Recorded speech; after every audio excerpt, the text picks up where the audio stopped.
Or you want me to fry you something else? Fry me something else.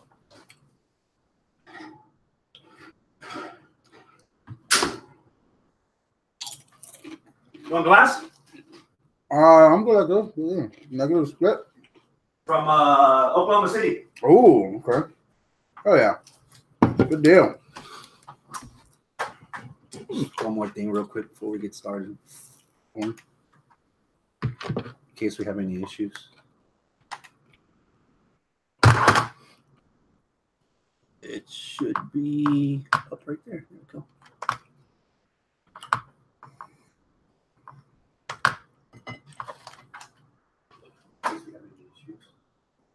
Oh, I need to mute that.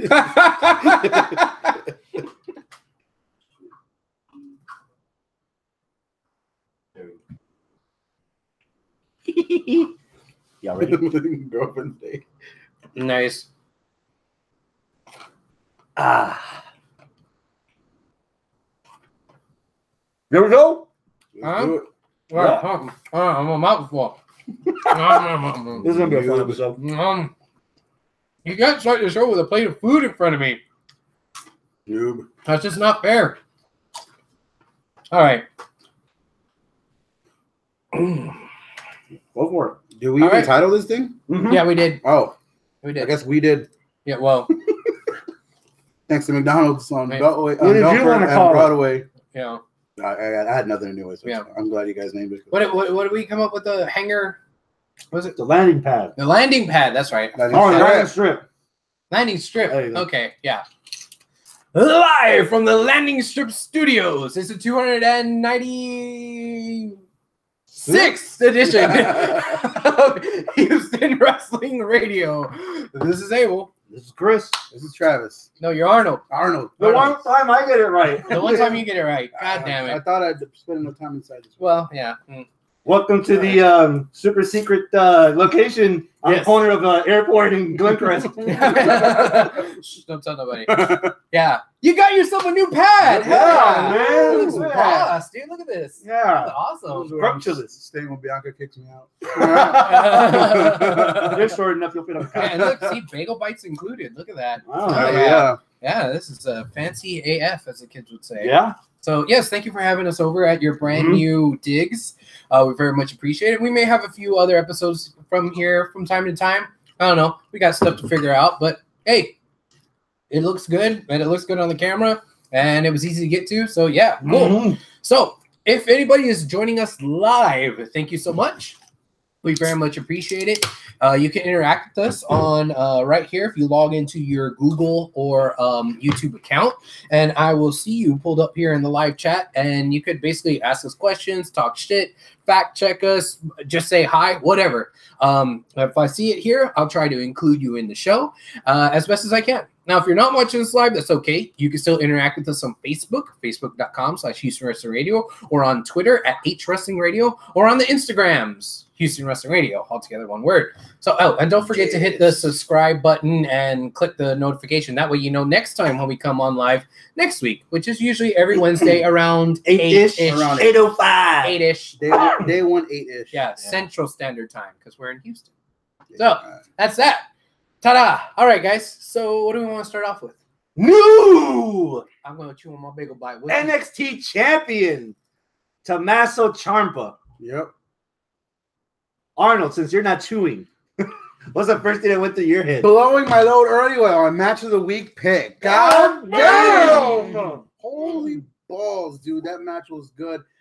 The spotlight on Facebook. Fuck you very much for spoiling this for me 2 weeks ago. Yeah, so as I got home 2 weeks ago from the podcast, get on Facebook. Oh, Tommaso Ciampa is your NXT champion. I'm like, you son of a bitch. You fuck. So for 2 weeks, I just been stewing. It's like, God damn it. I know what's going to happen, but I guess I'll watch it. It's kind of like when you knew Kenny Omega and Okada were brought to a draw. Right. You still were going to watch the match because you were like, fuck it, it's going to entertain me. God damn, this match more than entertained me.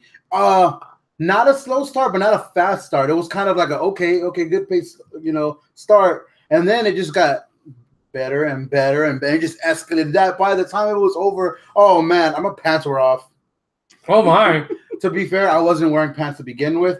Nonetheless, the pants were still off. You put them on and you took them I back took off. them back off. Yes. It was that good. Man. God damn, it was so good. I don't know how I feel about Alistair not being the champion anymore. The reason why I asked you last week, it was kind of like I was trying to almost spoil you last week, asking, would he be considered a transitional champion? He did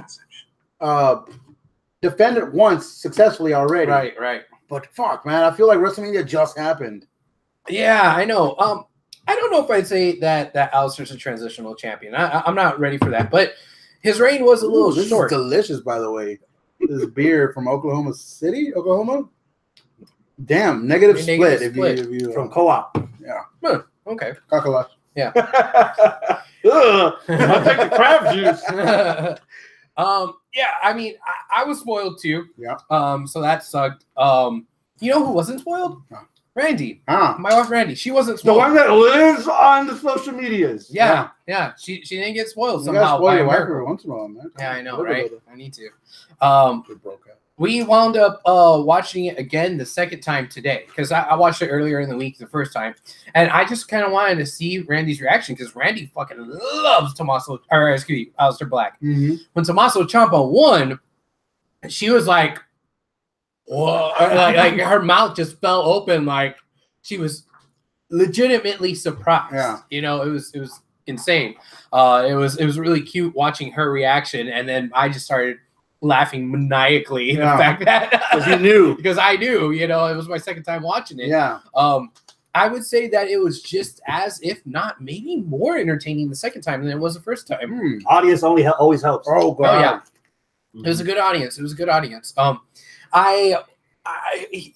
It was hands down my match of the week pick, but then Chris was like, "I'm going to challenge that." Here, Yeah, watch I'm some sure you G1 guys- Climax. oh. I don't know. We watched the thing that you said was probably the best from G1 Climax. I think it was pretty darn good, but something could have changed it to make it even better than this match for me. But I'm sticking with this. This right now is my match of the week pick. Ciampa versus Black. Chris, say your piece, sir. I think by the end of the night, the one thing that edges this match out might also be my biggest flaw of the match. I think there was too much involvement from Gargano. Too much. Really? I thought it was like just the right amount. A part of me thinks that Ciampa could have won it without anything. But at the same, it feels like you're put in a situation where Alistair's kind of being shoehorned into the biggest storyline in NXT, where Aleister Black, Yeah. your heavyweight champ, the guy that 6 months ago everybody was like, "Oh my God, Aleister Black, that's my dude. Let's all cut wrists together." Now he's like he's an afterthought to this. He's the Shawn Michaels to the Tyson and Austin from WrestleMania 14. He's the CM Punk to the Shawn Michaels and Jericho feud. Yeah. Took the belt from there. They need it more than you do. Yeah. Okay. That's the only flaw I have. Yeah. But it's not big enough. I mean, that's going to be my match of the week pick too. Yeah. And that's because it helps that all that story from Ciampa and Gargano bled into it. And the beef on Twitter, if you guys haven't noticed. Yeah. That was at one point in the match, Alistair goes, "Put this on Twitter," and bam, kicks him so hard and echoed. Yeah. You hear the reverb in the damn Full Sail. I like the pace. They felt each other a little bit out, but it didn't take too long, and then they just started hammering stuff out. Yeah. Ciampa doing heelish Ciampa stuff, right. You know? I think this was the evolution of Aleister Black. You watch him a year and a half ago, got his hands behind. Mm-hmm. He's like waiting for the first move. Strikes every This time, Aleister was like on point. He was instigating. He was just going along. Yeah. Mm-hmm. And yeah, grappling for somebody that the last year and a half has been known as a pure striker. Mm-hmm. So it added more elements to Black that I'm surprised it took this long to get to. Mm-hmm. Shit, yeah, that's my match of the week. Yeah, that was really good, man. Yeah. Okay, let's do it. All of us have this as a match of the week. While we're still on the subject, yes or no, thumbs up or thumbs down? Is this match of the year candidacy worthy or not? All right, 1, 2, 3. I said 3, Chris. 3, Yeah. Oh, all right. Hot dog, we have a I wiener. got on the fucking chat real quick and I was like, match of the year candidate, man. I was done watching it. Fuck, it was good. It was Chris? so good. Put it on the list. I'll preface this by saying the hesitation. Okay. Another perk of actually getting this new spot is I got internet here now. Yeah. So I usually watch NXT and Lucha Underground like today. Like the day we record. I'll watch NXT during lunch. Yeah. And I'll watch Lucha Underground at home. I saw this like Saturday. Yeah. That's what I Even usually do with after I NXT already as well. knew that I was spoiled. Because I Mhm. knew 2 weeks ago also. I Yeah. never said anything. I was just Yeah. for once I wasn't gonna be spoiled Yeah. with Joe. I almost Good spoke job. to you guys. And so I watched the Saturday. A lot happens to Saturday. Yeah. Yeah.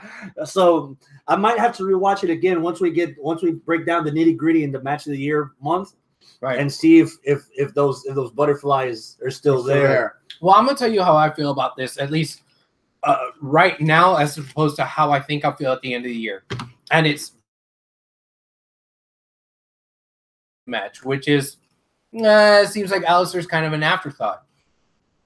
Telegraphing what may happen if this continues, and I'm going to be like, all right, this is a stronger candidate than what I thought it was, which is how this affects Alistair as a champion and his involvement in this storyline. If he is the afterthought, if he is the Shawn Michaels or in the Austin and Mike Tyson feud, and he just kind of goes away real quick, then no, I'm not going to like it as much. But if all of a sudden he gets thrown into that mix, and all of a sudden we have a legitimate three-way competition between the pure good, the chaotic evil, and the true neutral, that being Aleister Black, then this is going to be fucking awesome if this like continues. But if it's, hey, you don't need the title because this is the best feud and it's just you go do your own thing, Aleister, while these two feud for the belt, then I'm like, all right, that sucks. Well, only time will tell. But if this is the beginning of a badass three-way feud, then I'll probably feel a lot better about this pick come December.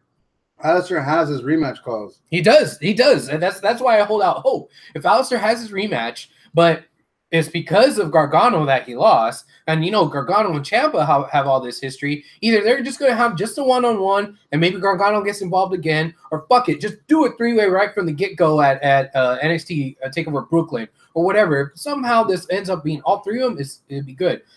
I have another hot take though. Uh-oh. Go for it. I don't think I would mind seeing a tag team between Black and Blackheart. Ding. I think fuck did that come Cesaro. from? Huh? This ain't Cesaro. Well, I'm saying, because Ciampa calls himself Blackheart on that's all that is. I don't mind seeing them as a team because I think their aesthetic is kind of similar. If you ever see Tommaso Ciampa's report card on the bottom right there, it says does not work well with others. Yeah. But he did work well with Gargano as a face. Yeah. Now as a heel, Yeah. and if they were a heel team teaming up together, holy fuck, I bet they could put on some awesome matches. Oh yeah, probably. Keeping up with as I've been keeping up with NXT's like house shows lately. Yeah. Because holy shit, we'll get to that. Mm-hmm. But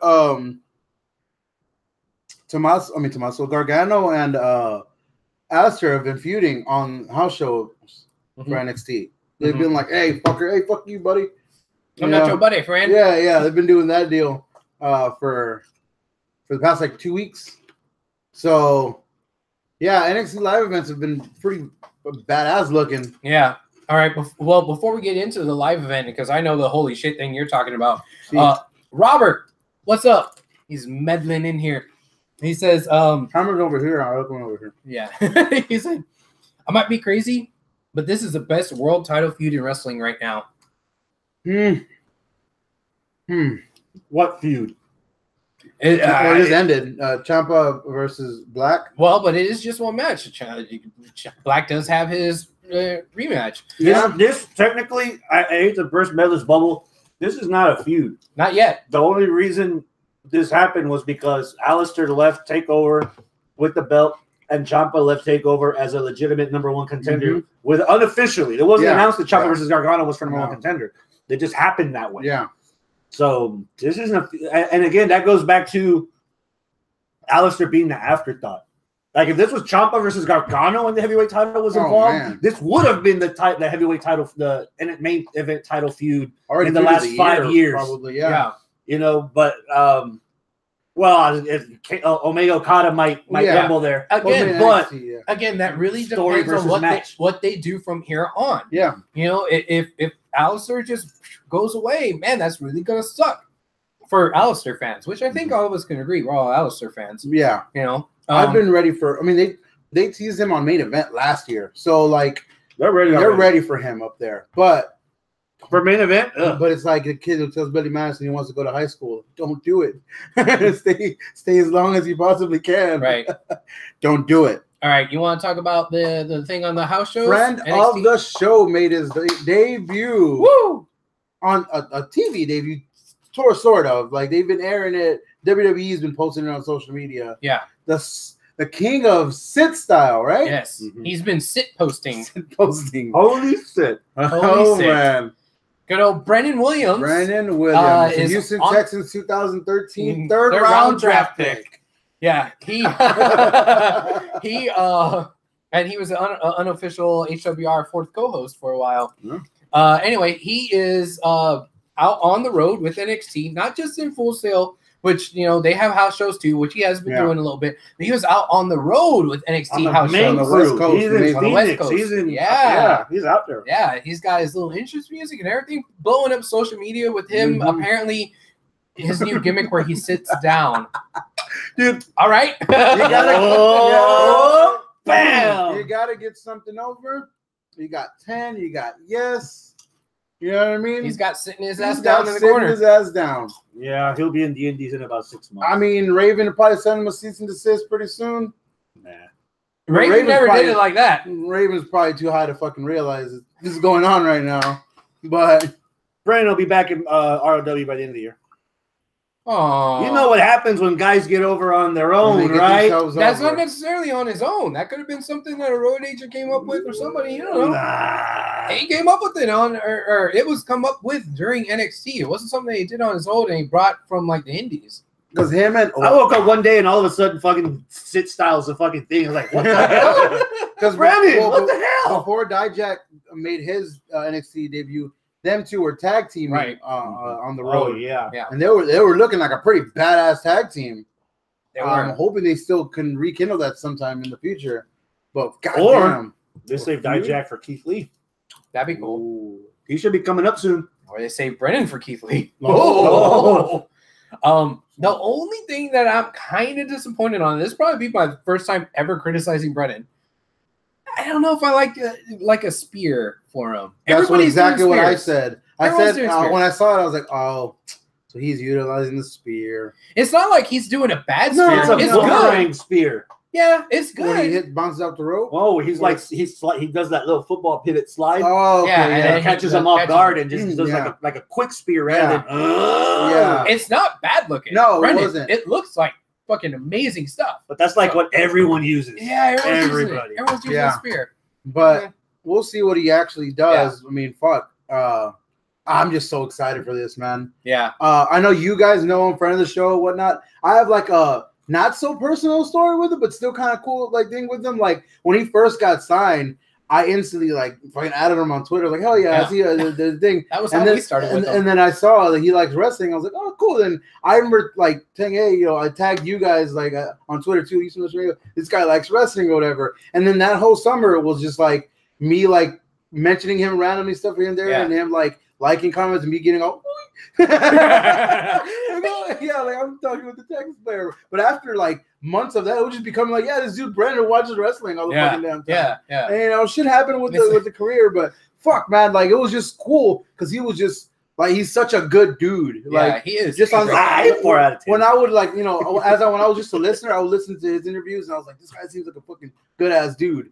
And like he's been on Up Up Down Down. Now his new show Roll Out on Up Up Down Down. They're on episode 2, where basically it's him, Ember,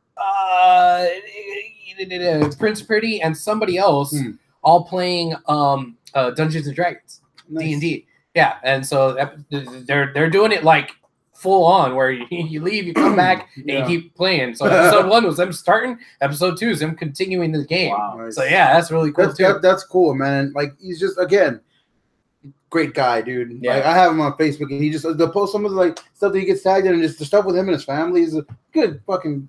Yeah. He's great. Dude. Yeah, Awesome. but he's I'm gotten happy. too big for his britches. He hasn't come check up on us in a while. I know. I remember what got him on in the first place was my big mouth. It was. So what do I got to say now to get Brendan on back on the show? I don't know. Yeah. Hey, I'm on his good side. I ain't trying to get on his bad side. Although I was the one criticizing him using a spear. Yeah, that fucking dick. I love that spear. Dick. Fucking Goldberg spear, Brennan spear. Ah, yeah. You sure you can talk with that? God damn. Oh, I've seen a couple tapings already. That thing's flopping around everywhere. Yeah. It's a monster. Oh man. 3 legs. How about Adam Cole and Ricochet? Man, that's gonna be a good one. Yeah, that's gonna be good. Fucking debuting. I didn't know Tama Tonga got signed by the fucking WWE NXT. Dang. No, That's pretty no. good. That was the guy from CWC who did the Falling with Style box. Ah, yes. Yeah, The yeah. whole Buzz Lightyear flying. Yes. Maluda. What's his name? Sean Maluda. Yeah. Yeah. But apparently we're supposed to give a shit because everybody's related to The Rock now. Everyone. Samoans. It's like Yeah. one huge ass tree. It's easier to just say he's not related to Samoa Joe. Yes. But I mean, the dude looked pretty decent, you know, Yeah. whatever. But Adam Cole looks even better, man. Mhm. He just, man, whenever he just comes out, Hey, that said it perfectly. yeah, Just, you see him come out, and if I'm like watching in production, I'm just like, that's a superstar right there, man. He just has it written all over him. He has that charisma, man. Just like he's like fucking 5'8", but he's like probably like 7 foot tall at walking. You know what I mean? He's like, yeah, motherfucker, I'm badass. Waits for everything. He commands the fucking, you know, the and now the Full Sail, whenever the song all together they go boom, Oh, and he's that so- shit-eating grin he had when everybody did. He's like, yeah, yeah, I know I'm the cock of the walk. yeah. Yeah. So solid match, and then fucking Ricochet is gonna, you know, we're gonna face him for the North American title at SummerSlam, I presume. Take over. Yeah, whatever. That. Yeah, that thing. And then you had the fucking the rest of the goons, the Undisputed Era, come out. Hired goons. And then you had what was it? War Machine. War War Machine. They came on there like Yeah. Dude, I saw that promo video last week. He told me Right. about Oh, it wasn't was it? so good. wow, I'm all in now. That Yeah. shit was bad. Oh, they're gonna be such good Undisputed Era food. They're not winning Yes. shit, but goddamn, they're gonna look cool doing it. They're gonna be cool losing. They're losing the triple threat tag team match at Yeah, because Mustache Mountain snuck up Mustache behind Mountain. Yes. Mustache. I thought Trent Simmons' leg broke off last week, but apparently he's fine. Yeah, he's all right. And he dyed his hair, apparently, to make himself look older and more like a father figure. Yeah, because my dad's 10 years older than me. Yes. Anyway, we digress. I'm not that much older than you, No. but he does call me daddy. Bet. Only in the PM. Ding. Undefeated. Man, these girls gonna learn today. Defeated. Bianca Belair, one word. Undefeated. That was too easy. That was my too bad. easy. that Yeah, was too yeah, easy. yeah. No, that was awesome. I love the fact that they, well, I don't know if they or if it was Bianca herself, kind of found her voice just like out of nowhere. I was afraid she was gonna be somebody, and oh man, I was afraid she was gonna be kind of Leo Rushy, where Leo Rush kind of sucks on the mic, but they're giving him like this big charisma, you know, gimmick. In NXT or right now in 205? Right now in 205, You're not sucks. a fan of Leo Rush in 205? He sucks on the mic. He sucks. Like his character sucks. And I mean, wow. He's not the finest, oh, but he's good. That's been my new thing all week. yeah, He's right. the It's not the finest. Not the finest. But yeah, I was afraid that they were going to do the same kind of thing with Bianca, but no, Bianca's owning it.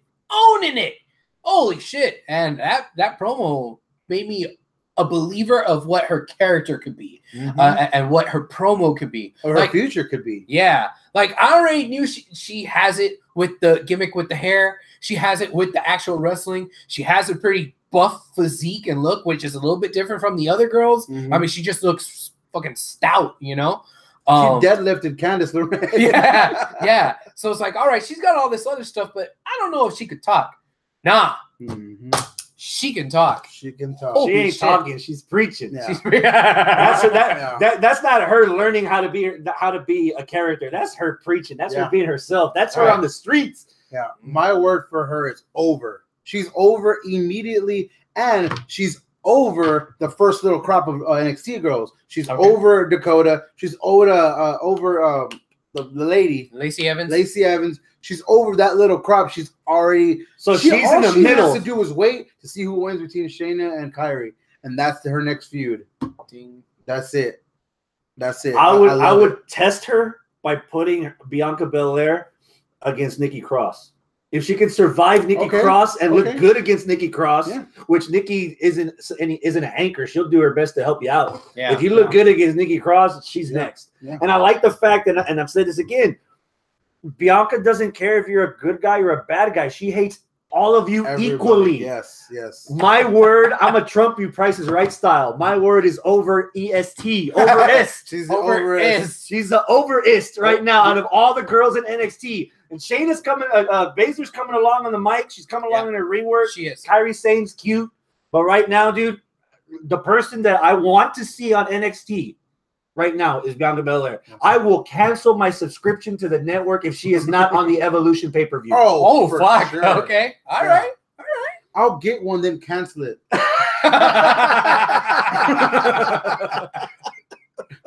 I'm kidding. I've always had them. Oh man, I'll make a new one and cancel that one. Well, okay, we mentioned Shayna there, that Shayna's coming along, and I think she is coming along with the promo side of things. What do you think about their little promo on NXT? It was good, but I felt like it was like a minute too long. Like it was, they made their point. I felt like they just said it again. Kyrie, I feel like she just restated what she had already said, her English isn't as bad as Asuka's. I'll give her that. It's better. And she's much more adorable than Asuka. Asuka's just like, oh, fuck. Like, oh, she's going to fuck me. Yes, yes. Asuka's like, no. And like, Kyrie, you're like, oh, no, come here, Kyrie. You're so cute. Yeah. But what stood out to me more than that is but it did. It was Candice. Candice coming out and saying, "Hey." Afterwards, afterwards, like my name was in your mouth. What the hell? Yeah. So who knows what'll come of that? Yeah. They still have to pay off that feud from the freaking Mae Young Classic. Yeah. So, yeah, that stands out. Not the finest. God damn. That was the first example of WWE reminding me that they have trouble trying to put over talent from Japan.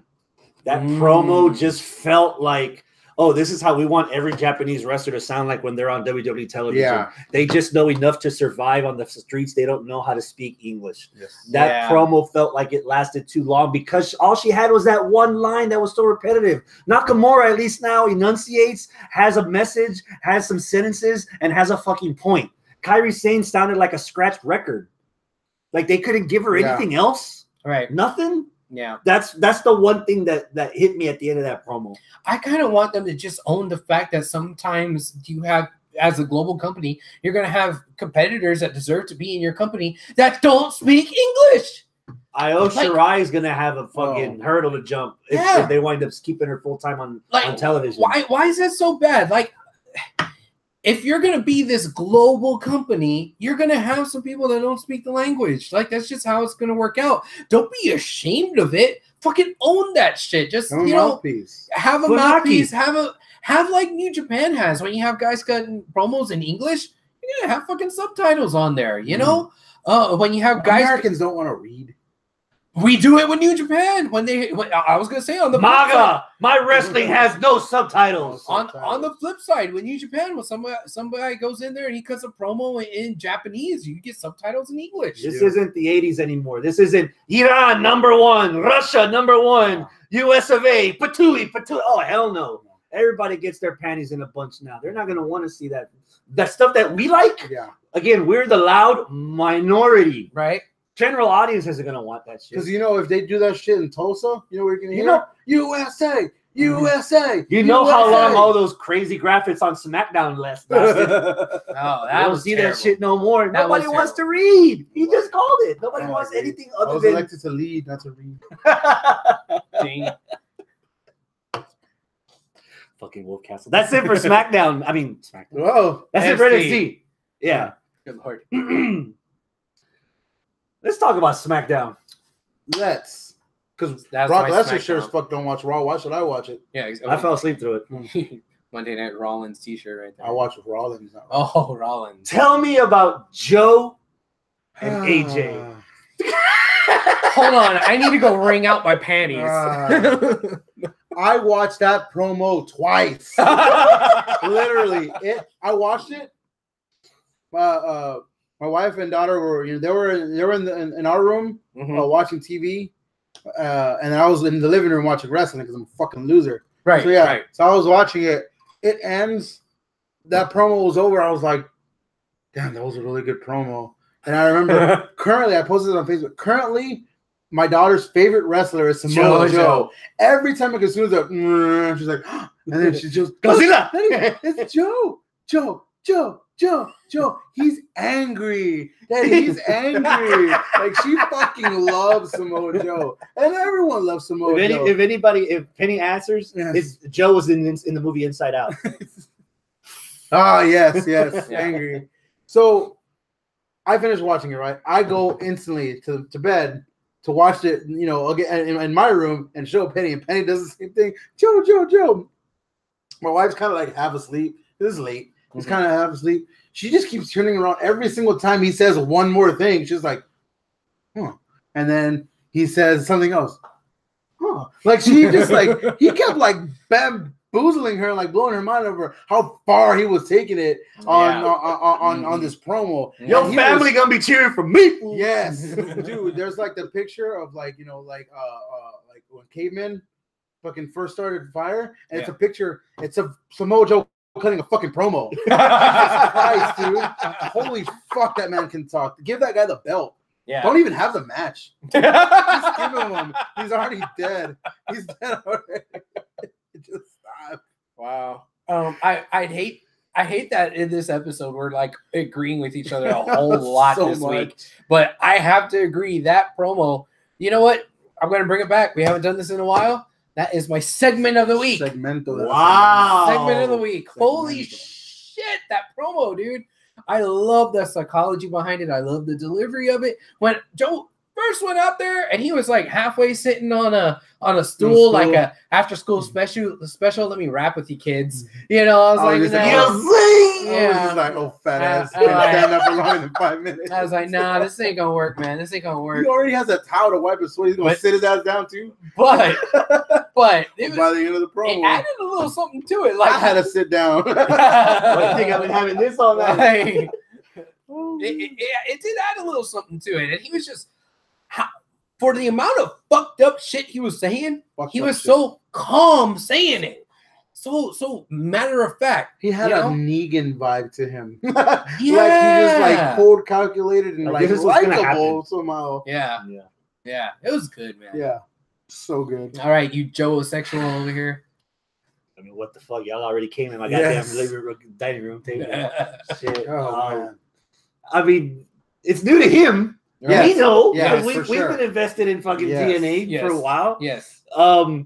I hope the general audience and the casual audience appreciates what the fuck they're getting. Because Yes. god damn, dude. Joe Nakamura in NXT, I thought wasn't going to get any better. Mm-hmm. The promos that Joe and Nakamura were doing to each other. And this stuff now with AJ. Oh, man. If they're so steadfast on making Roman the like sports entertainment champion, Mhm. Samoa Joe needs to be our wrestling champion. Yeah. Well, He said it AJ is right himself. now, He said himself, because he pumped up AJ before he knocked him down. which is He is said what you're supposed to do. He's as the a heel. reason why. Like, that's the most prestigious wrestling title in the world right now. He didn't say WWE. He said in the world right now. Right. Because AJ Styles is making that motherfucker relevant and making it prestigious himself. So much that he can't fuck his wife, he can't raise his kids, he can't Nothing. walk straight, he can't do goddamn nothing. Nothing. Nothing. So yeah. Are you wiping sweat off of this? Yes, I am. Yes, I am. Ooh, I'm happy right now. You sure it's not diabetes? Yeah, probably is. Probably is. A little bit of column A, a little bit of column B. Diabetes. Diabetes. My segment of the week Oh. is the enigma being erased. Holy fuck. I will allow There it. were so many like twists. I thought I was watching an Night Shyamalan movie in this goddamn promo. Mhm. Nakamura's out there, is about to beat the shit out of Hardy. Orton's like, hold on a minute, player. Yeah. Now you can do it. Yeah. And then, all right, so Orton starts clear. Orton's ready to get him with the RKO. Shots at too. Like, oh yeah. Sick. Then Orton's ready to give him the RKO. Nah, he's gonna pull his legs. Garvin stomp. That's the one trait of Orton's that I've missed the most because he's never done the Garvin stomp as a face. You can tell. You've mentioned this before. Orton, you did not hate being a fucking. Orton hated being a face. Oh, Even yeah. a tweener wasn't all Orton. He goes out to the ring. He starts clearing shit. He's like, "Oh, great! He's gonna RKO this motherfucker to the table." No, because that's what you want. That's what. Yeah, exactly. He did it already with the RKO. Then he did it again by just like wiping out freaking Jeff, like just taking all the pain off, making his necklace, humanized his sleeves, everything. He humanized him in front of everybody, like on the damn corners table. He just laid in there dead, and you're like, where the fuck is this going? And then I found out on the internet with the Z and on the Twitter machine and on the book face and on the chat snap. This guy's thinking about bringing back the Willow character. Willow, I don't feel your rain because I have an umbrella. Dude, that was so stupid. Willow was dumb. Devil's advocate. Willow was dumb. If you brought back Matt Hardy, Broken Matt, as just your Team Extreme Matt Hardy, that would have been a waste. We've already seen Jeff 1,000 times of Team Extreme Hardy Boy. Yeah. If we get a different Jeff, not necessarily Willow, but something completely different than the WWE audience has seen. Weird. As long as it's not Willow or fucking Itchweed, okay? Yeah, I don't want either one. Itchweed. Yeah. But if we get something different, something different, some new Jeff. Yeah, I'll be willing to kind of give it a shot. But this already, what we've been getting the past few weeks, I'm not sure what that is, but I like it. Okay. We've been the face, the eyes, and all that. Well, we've seen that in TNA because that's what he did. He did the eyes on the eyelids, and he would close them, and he'd go walking through the fans, giving them high fives with his eyes closed. It was, but we have seen it. I like it. Okay. I don't mind that. Willow, no. I do not want to see Willow. When he fucking drugged out and was Sting? No, he was what we see now when he was drugged out with Sting. But Willow was just taking it a step further, just being more bizarre. But it was a different moveset. Was a different fighting style. I think the Swanton was he didn't even use a Swanton. He used the Twist of Fate as a finisher. So it was a completely different. It was not like a creative character. It was something completely different. I'm still wondering what Nakamura's doing in all this. I don't want Nakamura to be the afterthought in this, just like we had that conversation earlier. Yeah. Nakamura, the one guy everybody that likes wrestling is like, oh my God, they got Nakamura from New Japan. Yeah. Orton, I like the best I've seen him in a while. Yeah. Jeff's actually putting himself in a situation where you can sympathize for him, where he's vulnerable, where you're seeing what the hell he's going to do to counteract this. Right. And then Nakamura is just there with the title. Yeah, because it seems like the shift of power went completely to Randy Orton, even though Nakamura's the one with the title. Randy Orton is telling Nakamura when to hit Jeff Hardy. Not the guy with the belt. The guy with the belt's not calling all the shots. But there was that promo that he did. Was it last week? It says, I bite too. Okay, well then fucking bite. What are you waiting for? I don't know. It's just it's a little awkward on Nakamura's side right now. Miz and D-Bry. That's another promo that was like, whoa, okay, you're really going there. That's cool. And I like that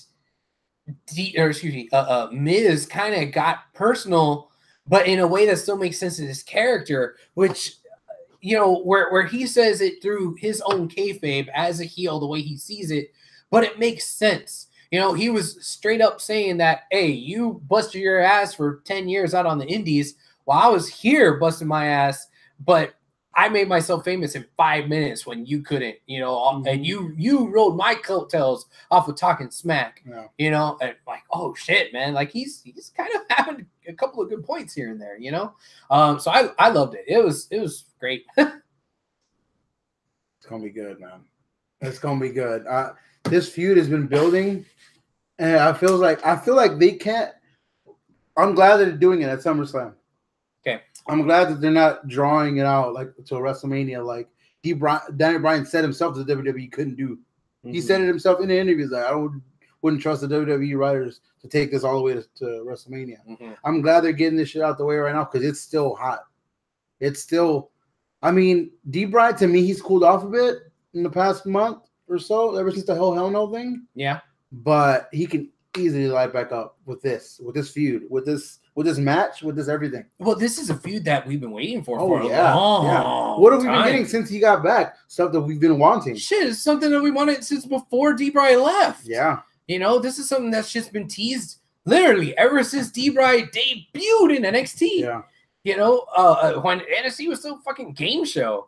Like, damn, that's how long this thing's been going on. And I think they've had matches here and there, one-offs here and there, but we've never had the definitive feud to make what all of us marks, happy, which is have D. Bryan just shove it in the face of the Miz. The thing is, now there's more marks that have come around to Miz, and we're like, you know what, this dude really has paid his dues. He has been around a long time. Yeah, he has. I'm waiting. He's been WWE for damn near a decade. D. Bryan had his talking smack moment by telling the Miz straight up, "You're never gonna be The Rock. You're never gonna be John Cena." And then the reports came out today that viewership went down for the second episode of Miz and Mrs. We'll see how long that shit lasts. Well, that's I'm waiting for Daniel Bryan to drop the mic this week to tell him, look, I beat 3 future Hall of Famers in the main event of WrestleMania. The one main event you had, you were third fiddle to Cena The Rock. Yes. And you got concussed, so you don't remember it. I remember the damn thing. Oh, man.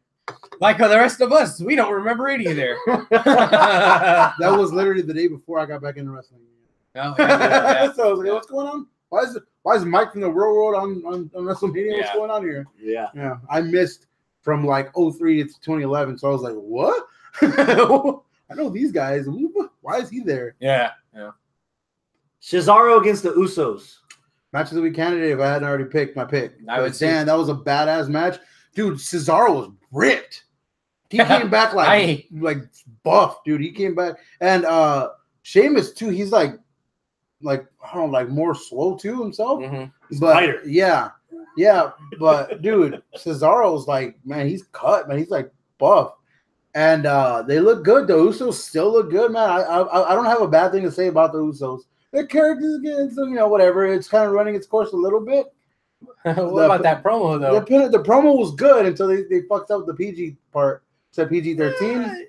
I liked the promo. I thought it was cute. I thought it was cute. Because everybody's related to The Rock. Well, they're related to The Rock, but and they took advantage of it. I mean, their dad did it for The Rock. He did it for the people. I like man. He is a bad man. Yeah, but it was good. It was solid. The pancake fucking the tables. Yeah. That's my biggest. Big E coming out to Corey Graves. Like, hey. That's my biggest nit to pick. If they made such an effort, they should have just had them on there from the beginning to the end. Yeah. This is where I disagree. I liked it because that was like production saying, all right, these guys are too much. Cut away from them. And that kind of added to that because they're just going, oh, we're going I love that they kept it going. Like, they didn't even tell them, hey, we're coming back to you right now. They're just like, they're throwing pancakes to their counters. Like, oh my God. Ah! Oh, it was so good. They made that match so much better. Cocaine is a hell of a drug. Cocaine's a hell of a drug. But man, dude, they're still not over. The New Day's still fucking hype, man. It's been what, 4 years now? Yeah. Fuck, man. Yeah. But I did see one thing that I really hope they build on. We talked about this before. Kofi looking like Velveteen Dream's dad. That too. Okay. Too many heel brawlers. Sheamus and Cesaro did something that face teams do. Cesaro was about to eat one of those dives from the Usos, and Sheamus pushed him out of the way, and Sheamus took it for the team. Took it. Yeah, that's a good foundation to build on because you can't have what I would think, a heel Bludgeon Brothers against a heel Sheamus and Cesaro. Yeah. Well, if you're gonna cheer for anyone, it's gonna be for the Odd Couple. I have said this before that whenever somebody comes back, whether it's injury or just hiatus It's or all whatever, washed away. they're usually a babyface. Mhm. So I mean, Sheamus and Cesaro coming back. Oh shit! Hey, check it out, Sheamus and Cesaro! Yay! Yeah. And they haven't done that thing where, like, when Rollins came back the first time, hey, it's Rollins! Yeah. Hey, it's like, screw you people, you weren't there for me. Like, we haven't got that part yet with Sheamus and Cesaro, so people are still like, it's the bar. Yeah. You know, like, and they're happy about it. So I think they're the babyface here going up against the heel bludgeons. Is it already? Hermanos Bludgendo. Is it enough? Is it too far to suggest that they're gonna win this tournament, or you still think there's a chance that New Day can actually get one more match? The No. Bludgeons already Mhm. beat the New Day, right? No, Twice, I think. yes, Oh, the Bludgeons. yes. The Bludgeons beat the New It Day. should be the Bar versus the Bludgeons. I said this back when New Day first won their qualifying match. I said it's going to be New Day versus the Bar, and so far that's come true. And then Sanity is going to cost New Day to continue that feud, and then the Bar goes on to face the Bludgeons. And New Day versus Sanity, legit 3-on-3, but on the main show. Yeah. How did the women's match end up? Are we getting a triple threat at SummerSlam or no? We're getting a triple threat match at SummerSlam, Ugh. and Possibly Becky heel turn. Becky heel turn. I love it, dude. I love this I new saw the side promo. of Becky in general. In the beginning, she was serious. She was like, on her fucking game. Carmella did the usual thing where you knew she was gonna turn on her, but you didn't know how. And then James Ellsworth's music hits like, oh, and boom! That's how. I loved Carmella's promo though. Yeah. Like it felt It was like sincere. for a minute that was not That was her storyline. in the That ring was- thanking that was her her real up life. front. Yeah, exactly. So Yeah. like, Oh wait, I forgot the red lights on. Bam. yeah, exactly. That's how I felt that was, and it was woof, right here, Yeah. right here in the feels, right there. Like I was like, all right, you go, girl. Yeah, you go. I know that you're gonna stab her in the back because that's the storyline. But man, those They yeah, got you. yeah, it got me. They got me. Yeah, it was good. But returning Charlotte, who made a fucking run to the ring in heels, and holy fuck, I almost fell watching. I was like, "Hey!" Man, I don't know how. Respect, dude, respect. But Heel toe, heel yes. toe. It's not that hard. I don't want to know how you know that, but let's go further into this. So yeah, the match was actually pretty good. Mhm. Charlotte versus Mella, really good match actually. Mhm. Charlotte won, but you just see Becky ain't happy about it. Becky was she not did the happy. whole sideways looking at TV because that's how I watch TV, like this. Yeah. So I watch it like this. I'm glad you thought to do that to the camera. Yeah, she wasn't happy, and that's how it's gonna be.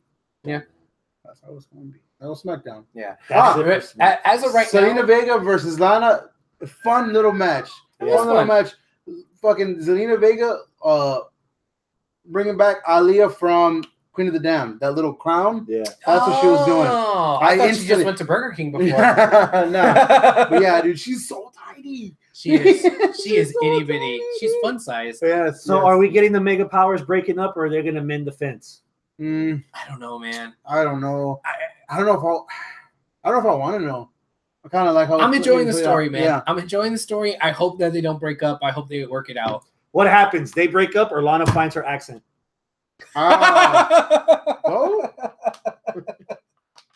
Why does it have to be either or? I was talking. I watched SmackDown last night with Travis, and he's like, "Man, Lana without the accent is just another dumb blonde. Like, there's no reason for me to like. Which I'm means- not enamored which with her means Vince anymore. loves She's her just- now. What? Which means Vince loves her even more. Oh, geez. Machka. Maga. Talk to me about Gulak and Cedric. Apparently at SummerSlam. It's at SummerSlam. I don't know if it's going to be on the main show or It's the in Brooklyn. pre-show. It's in Brooklyn. It's gonna be in the same building. It's a takeover. It's going to be the same building. They should. They should. Fuck it. Just throw They a should put the cruiserweights on cruiserweights on NXT. NXT. Fuck it. The way that the Half of them are on there jobbing anyway. I mean, we had this happen before where they're like, "Hey, we're gonna be at this show, that show," and then they wind up getting bumped down to the pre-show. That sucks. But the way they're talking, they're making it sound like this match is going to be on the main card. But I don't know. That still remains to be seen.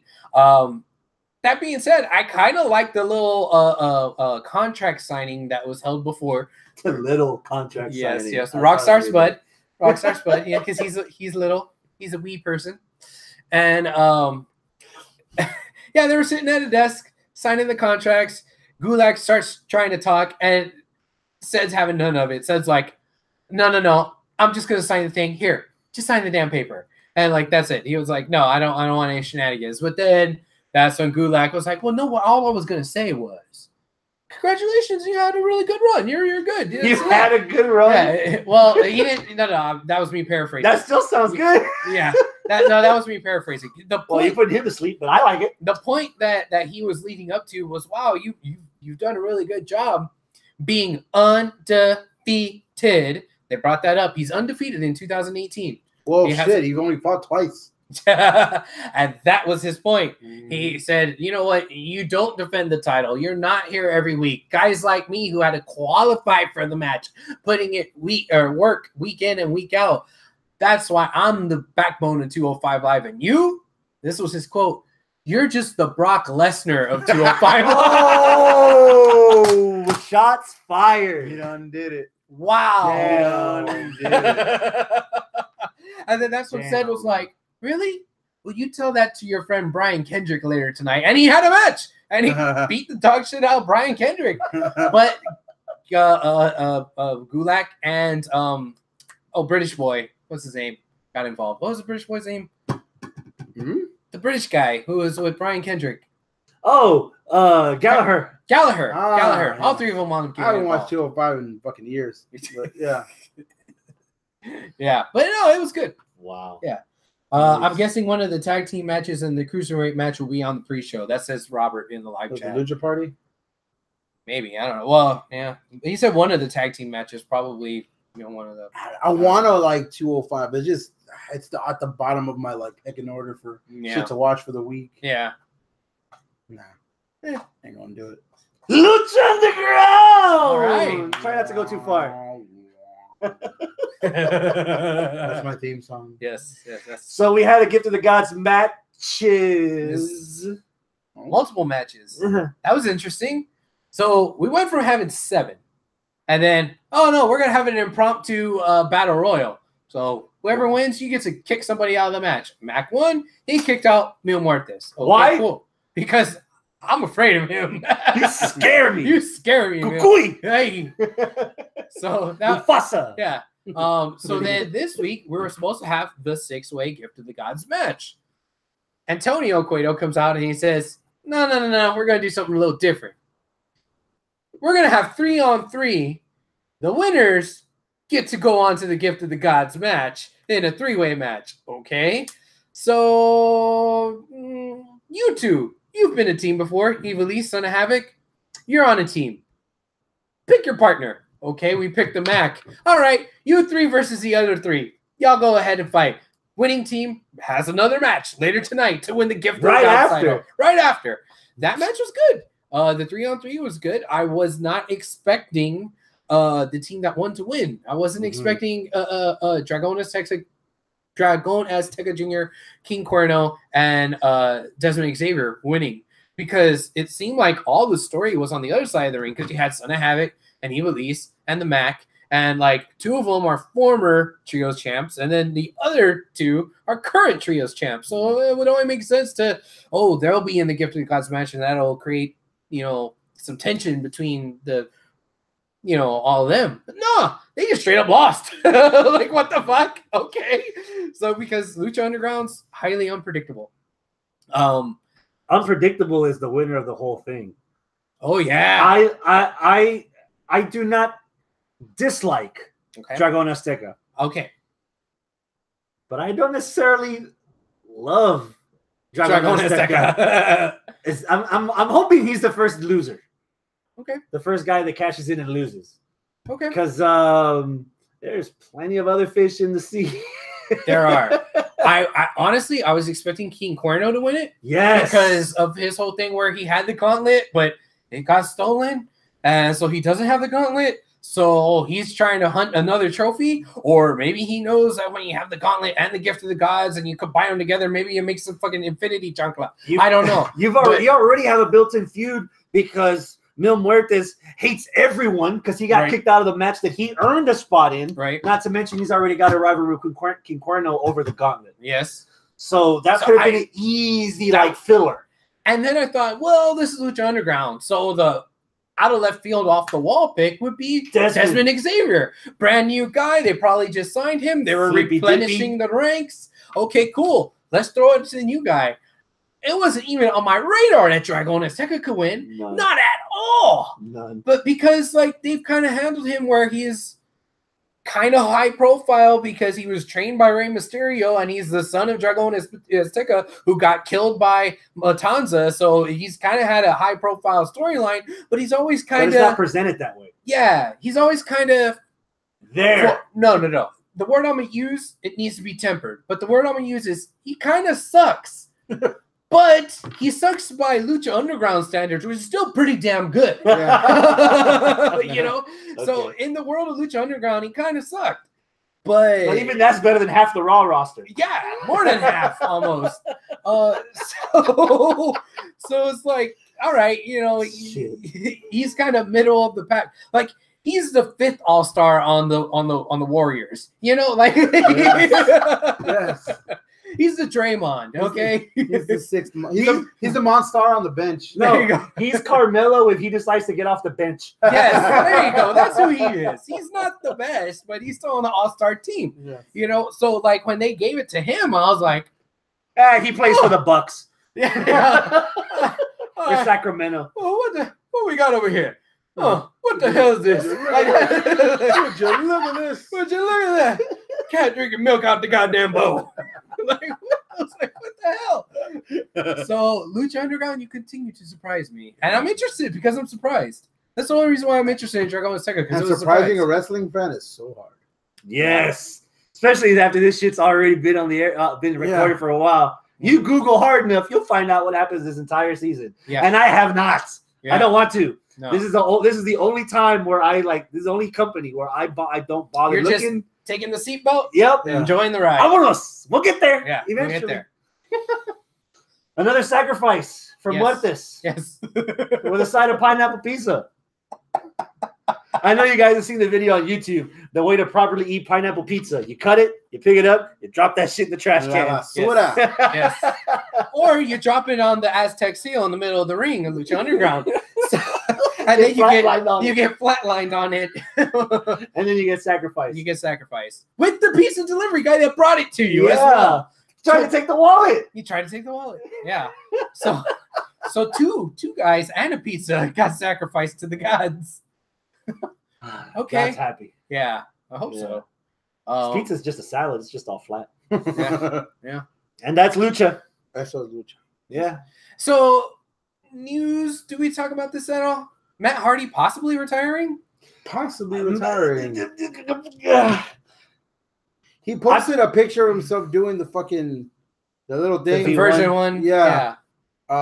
With like the spotlight in front of him. So his exact quote on it was, "Thank you to everyone that supported him in those stages. To all that who supported me in the Independence and Omega, to the fans of Team Extreme, to the Mattitude followers, to the outspoken fans who brought me back in 2005, to the people who backed me when I was reincarnated in pro wrestling, to the Woken Warriors, thank you."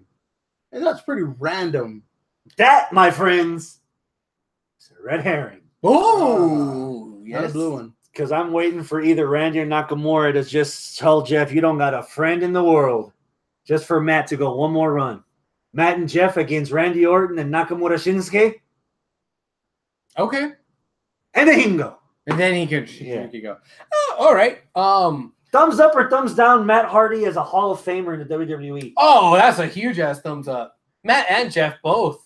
They're definitely Hall of Famers. If the Dudleys that are wasn't the question. Matt by himself? Yeah. Matt by himself? Yeah. Ooh, that's a harder question. Matt by himself. You have lesser people in it, but I don't think so. I don't think so either. If you're gonna put Matt, you have to put the Hardy Boys in there. Yes, the Hardy Boys, hands down. Yeah. But okay, WWE buys no, right? WWE buys TNA, and they have the library and the history, this and close, so might as well do they it, involve it in the universe. They're kind of already doing it. Do you still feel like Matt Hardy alone? It does not cover the Hall of Fame ring.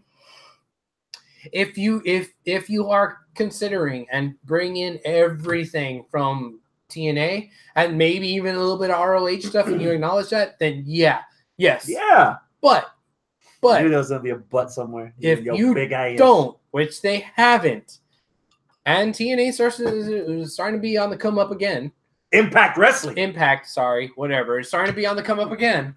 And it stays the way it is. Matt Hardy by himself, I'd say no. But then again, there are people of lesser stature. But here's why. Because if you put Matt and Jeff by themselves, that's a travesty to the Hardy Boys. The Hardy Boys should be in there. That's travesty to the young us boys, the fucking teenage us boys. Yeah, back in the day, like you're not gonna have not them. You're not gonna have Edge and Christian and the Hardys. Yeah, and same with the Dudleys. You're not gonna have the Dudleys and not That's them. what I meant. Out of all the 6, Edge is the only one that you can say by himself. That being said, you have to kind of put the Hardys in there. That means you're not going to have the Hardys and Matt by himself and have him and Ric Flair be only 2-time WWE Hall of Famers. No, it ain't going to work out like that. You got to put the Hardy Boys. It's not going to be the only one. Hogan with the NWO. Bet they're going to put the NWO in there. They have to. They have to. So Hogan's going to be 2-timer. Okay. Hall and Nash will both be 2-timers also because they've already got rings. Shit, X-Pac could be in all 5. X-Pac is the fucking Robert Horry of the X-Pac's that guy you're talking about on Lucha, the fucking goddamn. So yeah, he'll be in for DX, NWO, fucking X Factor with Albert and fucking Uncle Cracker. What you looking at? I got everything I ever wanted. Being as a 1, 2, 3 kid and 6 and Lightning 6-pack. Yeah. 6-pack. And Sean Waltman. And whatever he wants. First thing you think about when I say last Monday's Raw. Either one of you can jump in. Remember, I fell asleep through Raw. Oh, okay. So what from Raw is what noteworthy? You guys don't have notes. Brock being bored. Okay. I saw Paul Heyman saying, "Hey, did you hear what Roman said? Just about you." He's just like, "I don't watch Raw." No, I don't want to. Look, I'll show you the video. Get that shit. He threw his fucking iPhone against the wall. Yeah. Dad, I'm busy. Yeah. I'm Groot. Oh my god, dude, that shows you how the state of that fucking championship, man. Mm-hmm. Which means he's gonna win. He's taking that bitch to UFC. Yeah, possibly. Because remember, Paul Heyman doesn't issue threats; he issues spoilers. Right. And he said, "It's like I've seen this already." Roman's gonna call him a bitch because that's just what he does. He gets to cash in his weekly or bi-weekly cuss word. Bitch in the bank. Bitch or ass. Yeah. Open the mouth. Yeah. Bitch. Yeah, dude, this is so boring. This is so like, and it's funny because Paul Heyman metaphorically was talking about the WWE when he was talking about Roman Reigns. About him being the definition of insanity by trying to do something again and again and again and just for the and again and expecting a different outcome. You somehow got them both booed in one night. Mm-hmm. They're gonna both be booed. You best not. I'm gonna take it this far. You best not have that as a fucking main event at SummerSlam. It's gonna. However, you best not. Because here's what's gonna happen. Oh, 2 guys are gonna come out to save the day. Braun Strowman or Kevin Owens? No. Kevin Owens and Paul Heyman. Ooh. The new Paul Heyman guy is Kevin Owens. Oh, man. Oh, Brock's gonna treat me like a little shit. Let me jump to Kevin Owens. This started the whole, hey, fuck you. You know what, Brock? You kiss my ass. I need this job. You don't. Give me something interesting. Put Heyman with a guy that does not need a mouthpiece. Well, he did that with Punk. And it was amazing. It was amazing. He got him Taker at Mania.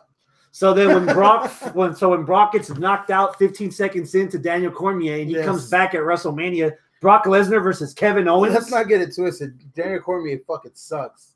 He couldn't beat a coked out John Jones twice. Well, yeah, but Brock a hell of a Lesnar drug. can't beat a drug test. That's true. So, I mean, it's like the blind leading the blind there. If you get hit, it's your own fault. That's what we're getting.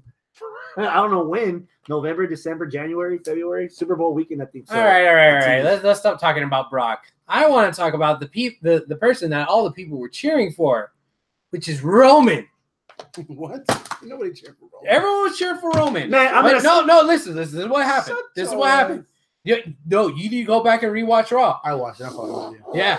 What happened was when Brock was doing all this stuff, his fucking heel turn where he beat up Heyman and all that, which I don't even know if that's a heel turn. Everybody started chanting, "We want Roman. We want Roman." And I was like, God damn it, WWE. You did it. You did it to those fucking sheeple. And they bought it hook, line, and sinker. It was you, Vince. It was you all along. Actually, no, it was Tampa that was dead. Miami was okay. Tampa was dead this week. SmackDown? Yeah. Yeah, you can hear a pin drop in Zelina Vega and Lana's match. All right, go, Chris. Say it. That was a good promo by Roman. Yeah. But you have to hear it without the audience pissing on it like they do every fucking week. Right. Yeah. The same audience that later that night started chanting, "We want Roman." Yep.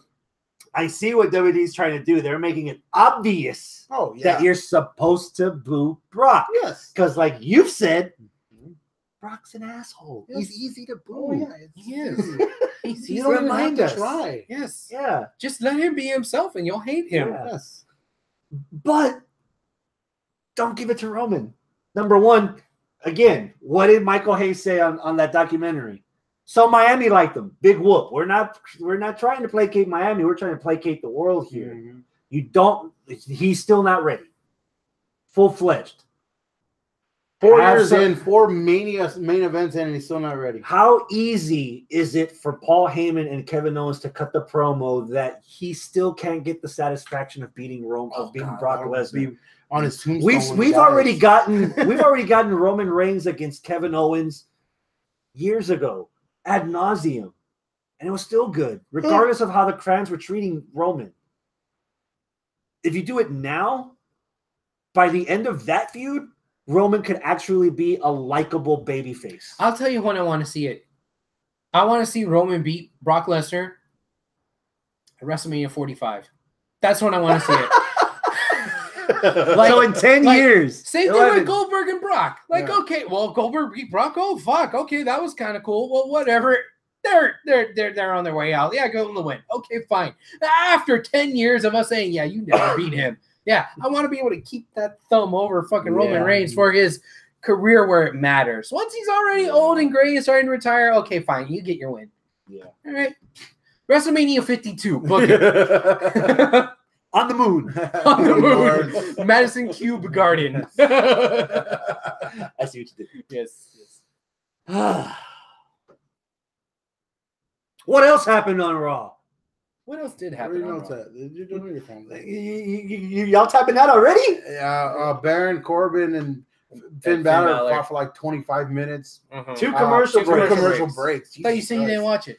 That's where I fell asleep. Yeah, I don't blame him. I was like, it wasn't a bad match, but it wasn't a good match. It was like an all right match, whatever. And then Baron Corbin beat him because 50-50 booking, and then after he just beat the shit out of him afterwards because fuck, a rising star. Yeah, burying him into the ground. He's not American and he's short. Yeah, and he plays with Legos. He plays with Legos, and he likes the gays. He likes the gays. And he's banging Kathy Kelly, which is more than Baron Corbin would ever get. That is fine enough for everybody else. The finest. The finest. Match of the week candidate. Yes. Seth Rollins against Nega Seth Rollins? Seth Rollins against Nega? Yeah. Nega Seth? Yeah. Seth Rollins versus Drew McIntyre. That was a fucking badass match until it got ruined by disqualification, which is the fucking goddamn theme with WWE this summer. Mm-hmm. Oh, man. Yeah, that match is fucking badass, dude. All right. Seth Rollins can fucking take us in the ring and make us look badass. All right. Mm-hmm. Yeah, it was. Put Seth Rollins It was against good. Roman It was Reigns. good. That'll again. That'll yeah. Was Ronda there? I don't even remember. Yeah, Ronda's Ronda gonna do have her something? first match on Raw next week Oh, that's against right. a girl who fucking like pissed off her husband on WrestleMania weekend. Mm-hmm. Alicia Fox. Alicia Fox. Yeah, Whatever. I mean, it's that's Alicia. Yeah, whatever. Alicia's definitely going to be like a tune-up match for her.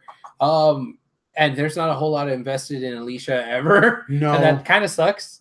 But that's She can just the carry a good reality. match. She was Divas champ for a while. They don't just give that to everybody. Wait, No. do they just give that to They everybody? They gave it to everybody. Alicia Fox was the Yeah. Boston Hug Connection had a match that was pretty decent. Who did they fight? Riot The Squad? Riot Squad. Without Ruby? Yeah, just the squad. Just the squad. No toucan, just a bunch of loops. Yeah, yeah, yeah. Raw wasn't that good this week. Raw was Terrible! Well, I was going to say unmemorable. Elias and Bobby Lashley had a kind of a thing. Fuck the feud. You tell us how good is that EP? Good. Yeah. That's good, man. I was like, this is gonna be kind of stupid, whatever the bullshit. Nah, man. I was like, yeah, this is pretty goddamn good. Is that Arnold, the wrestling fanboy, talking, or Arnold, the former bassist, talking? Arnold, the musician, the 15-year musician, saying like, yeah, it's good. Good music. It's Okay. good music. Unexpected.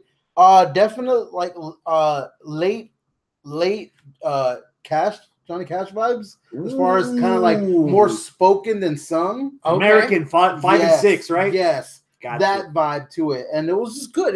I like it, man. It's like if we were just fucking hanging out at the store or whatever, and they played like one of the songs from there on the buzz, I'd be like, that's kind of different, but old school, but modern. That's cool. I'll go see that dude. That's like Acoustic Case the yeah, Elephant. yeah. I'll go see that at House of Blues. Okay. I'll go see that at House of Blues. I'll buy that for $1. He beat Oh, Pitbull. Oh yeah, he was mouthing off Panic at the Disco and Pitbull Yeah, and The Rock.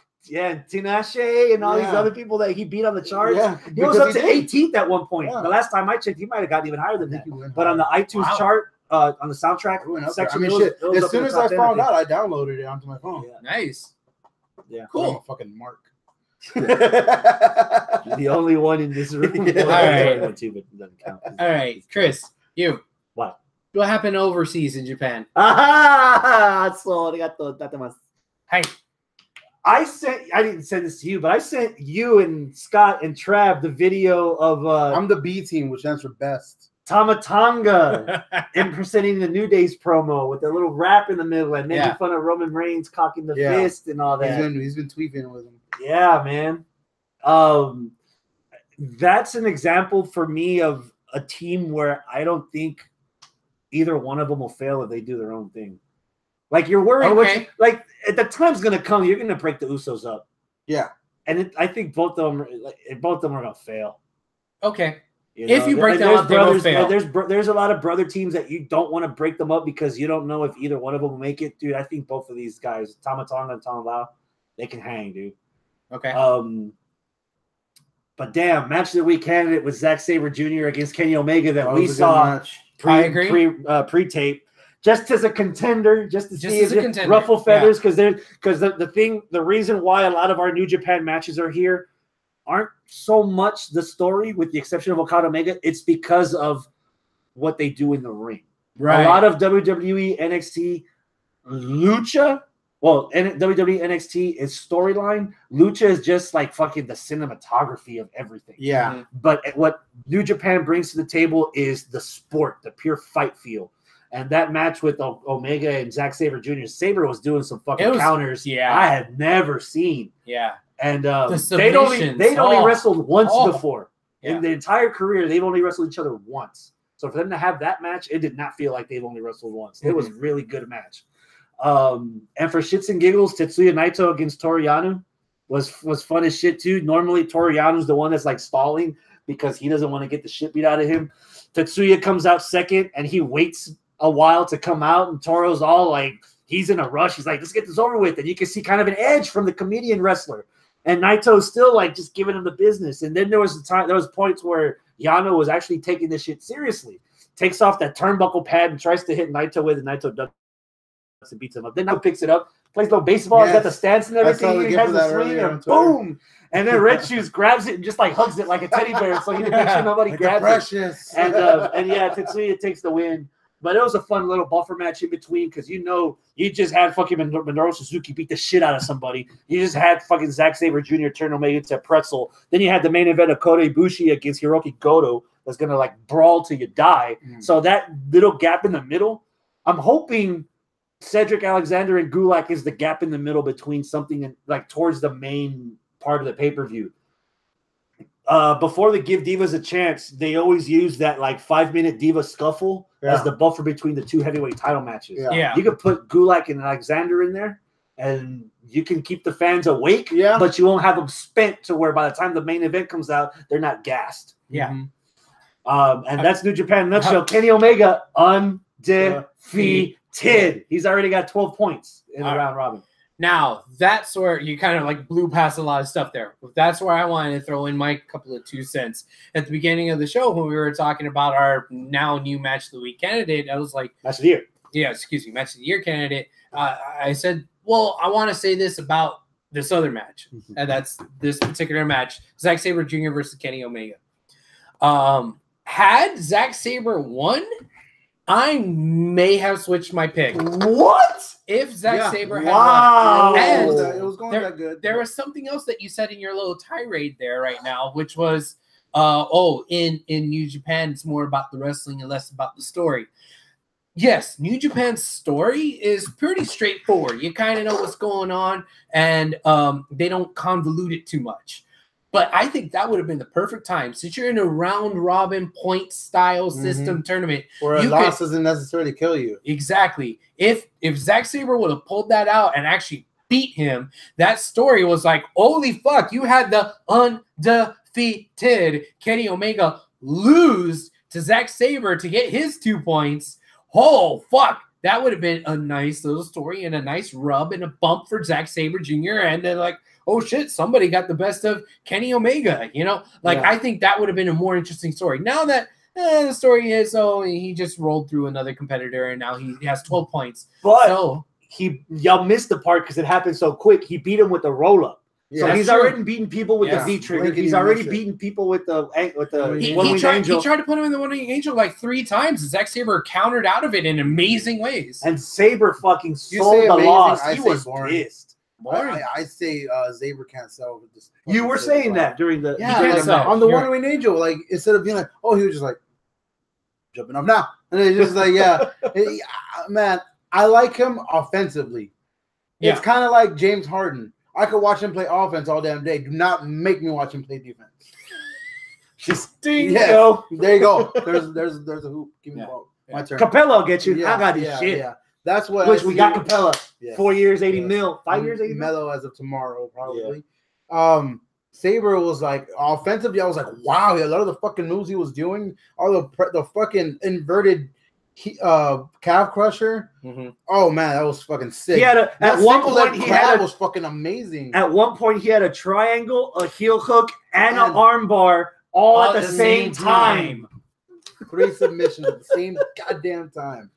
I'm saying offensively. The arm bar that Kenny Omega countered with a 1-arm power bomb. That side of him, the offense is fucking awesome. If he could just work on selling, emoting a bit, dude. Yeah. Didn't we see something similar to that in Lucha? Where was it? Cuerno? Cuerno had somebody in an Indian deathlock, but while standing up, and then he caught. It wasn't a triple threat. Yeah, it wasn't a triple threat. Yeah, and he caught try going with a full Nelson or something. Yeah, like a full Nelson something. Yeah, that was kind of cool. Didn't you say TJP did that like last week? Yeah, he had 2 different people in a submission move. Yeah, it's all the rage right now in wrestling. Except for Brock Lesnar. Yeah. So here's the list of match of the year. Oh shit! So far, what month is this? We're in August. January, March, April, May, 8 June, months. July, How many August. matches? 8 months. Count them off. Jericho versus Omega, U.S. title, no DQ, Wrestle Kingdom 12. Gargano versus Almas, NXT title match from TakeOver Philadelphia. Golden Lovers against Young Bucks from Strong Style Evolve. Ciampa versus Gargano, unsanctioned TakeOver New Orleans. Murphy versus Alexander for the Cruiserweight title on 205 Live. Okada versus Omega 4. 2 out of 3 falls, no time limit at Dominion. Mil Muertes, Phoenix, Jeremiah Crane, 3-way to the grave, Lucha Underground, Season 4, Episode 3. Ciampa versus Black, NXT title, NXT episode, July 25th. 8 matches for 8 months. I do have a good year for wrestling. This has been a good year. I do have a bracket that I've already made up so that we can narrow it down to 3 finalists. Oh, so if we get to 12 or if we get to 16, there will be a bracket. So basically, December, we still the month of December, we can knock stuff out. Yeah. Like the entire month of December will be us breaking down match of the year. Yeah. So, fuck. And we still got 2 takeovers left. Yes. Not just that. And the climax finals. Not even Survivor that. Series. By The boat, Jericho crew, the Jericho crew. Oh, well, that's not going to be on TV. By all in. Y'all are still too far. Okay. By next Wednesday, we could possibly be adding Omega versus Ibushi. The finals from the first block, the last match to determine the finalists from the B block. And that's before the finals of the G1 Climax. Shit. Okay. Love wrestling. This year's been a good year. It's been a really good year for wrestling. Of all the while, Brock Lesnar's the champion of the universe. Right. Everything. You know what? Let him be the universe champion. Yeah, let him do that. Nobody likes that belt anyway. But I will mention another statistic here that I've noticed. Okay. Not one match of the year is from Raw or SmackDown. It's NXT, Lucha Underground, New Japan. Yeah, that's it. No WWE pay-per-views. No WWE and Joe AJ. Yeah, that's Or we put I learned from you. I'm not doing Nakamura AJ anymore. I'm gonna let that shit simmer. Let it boil. Be pleasantly surprised. Yeah. But nothing from WWE's main roster so far. Wow. I'm telling you, we've had a couple almost, but their trend this year is a la 1998, where in every match was shenanigans. Yeah. This is Attitude Era style. The cookie sheets were bam. You fucking that's it. Ken Shamrock getting hit with with a fucking chair. Fucking bullshit endings to matches. Because you've had damn near fucking 4 to 5 star matches with Ziggles and fucking Rollins. Oh my god, that was this close to being a match of the year candidate. It was close. That was a really good match. That Iron Man match. We're not at the prediction episode yet, but I'll just do a little appetizer here. Baszler versus Kairi Sane for NXT. Ronda Rousey versus Alexa Bliss on Raw. The triple threat for SmackDown. Any chance that we get women on this list this year? Ooh, man. I would maybe because of the pay-per-view. There you go. Evolution. Maybe. I would like to think that there would be at some point. Because remember, when we had 40 women's matches to choose from last year in the Mae Young Classic, not one of them got close. They were all solid matches. The Mae Young Classic was cool. It was quality over quantity. But the Cruiserweight Classic was better than that. But the Cruiserweight Classic, that's another level, dude. Yeah, it was. Yeah. It was a completely another level. I mean, we'll see what this year's Mae Young Classic turns out. I mean, it might be pretty good, too. I mean, some of the people coming back on it are coming out in general. Yeah, Evolution. Cedric Alexander's wife was just announced as one of the wrestlers. What? Really? Yeah. Really? Huh. Interesting. Okay. Yeah. Wow, I didn't know that. That's cool. Madison Rain. Oh yeah. She's one of the newest girls. TNA? The ugliest Ashley person. Rain. Yeah. Ashley Rain. She looks a little older. But she looks good for her age, though. She's currently feuding with Tessa. Yeah, she was in the title match at Slammiversary against the Undead Bride. I think they dropped the ball, and with Tessa not being. I think they learned from last year. They had enough recognizable names on the Cruiserweight Classic, and not enough from the Mae Young that they're adding more recognizable people. We've already got Caitlyn. We've got Io Shirai from Japan. We've already got Ashley Rain. And I think there's a couple of more people that are Mercedes Martinez. Oh yeah, I loved her. Random. If you didn't watch the UK NXT thing, Shayna Baszler defended against Toni Storm, who I loved her. Boggles my mind that they didn't sign her because she was better than anybody on that fucking tournament. Yeah. Yeah. I don't know who all else is going to be on there, but I know that they've released more lists. Yeah, but that's fine. I mean, that's cool because it's been a year later and we still got some girls that are just coming up from the dude. Dakota Kai is my shining star from there. Oh, yeah. But like there's other girls that were in there that then they're dude. Deanna Purrazzo's going to be in it this year. Yeah. Do you think that anything Rousey does between now and December could maybe be match of the year worthy? Maybe because in both matches that she's been in, they've both been like, whoa, hey, yeah, this is If good. she gets the right dance Her, partner, I think her versus Alexa could be good, but I'm scared The problem because they're both new. Alexis can handle her Alexa's own. not that new. She's not that new, but she's not a fucking like Charlotte. She's not a Sasha. She's not one of those like. I think she's been wrestling just as long as Charlotte. Not the longevity, the professionalism of it. Oh, okay. You know what I mean? a lot of it does have to do with timing. Now that a lot of us are dipping our toes in other things, New Japan, Lucha Underground, hell, I'm even starting to watch Impact again. Mm-hmm. Yeah. They're making Impact great again. Rousey's tag match at WrestleMania could have been my match of the week pick if TakeOver didn't happen that same fucking weekend. Yeah. You know, there's other women's matches. Fucking the treatment of Ronda versus Nia and the cash in of Alexa. That could have been match of the week if there wasn't. Dude, just SummerSlam weekend. We got AJ versus fucking Joe. We have interesting possibilities coming out of Roman and Brock. We've got NXT TakeOver coming up also. It just depends. Do the stuff that we anticipate too much falls flat, or is it another situation like where I've come out several times this year so far saying even stuff that met my expectations at 11 didn't make match of the week because something something exceeded expectations. That's what happened. So with that's me. a lot of thing with the women timing here.